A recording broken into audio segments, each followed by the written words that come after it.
Hello, I got this Acer One 10 tablet with the keyboard couple of weeks back, and I faced the same problem than I've read many other users had also the problem with the start button, that the tablet won't fire up.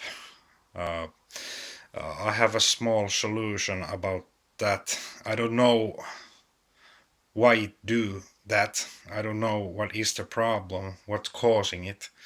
But now you see I have Windows 10 up and running.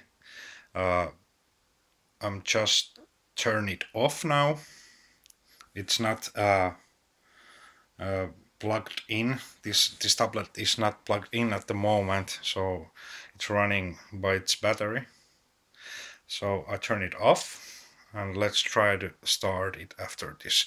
What I've noticed that it do that when my battery is uh, quite low level, something like 20%, 30%. What I faced that it won't do that when I have a lot of battery power, something like uh, above 50% or so. So the Windows is turned off now, and when I'm trying to put this on, I press and release, and nothing happens. Um, the solution is to press the start button over 10 seconds. I think it resetting something in the BIOS or something.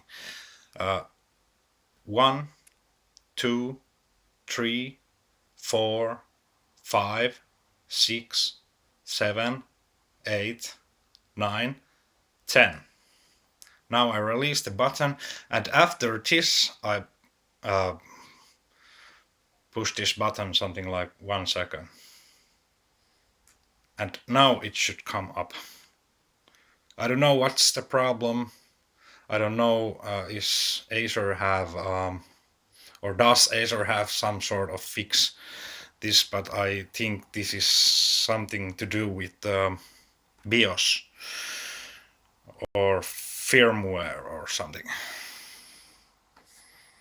But now it should work fine. So if it do something like this, uh, just press the button 10 seconds and press it again. It should fire it up. Thank you.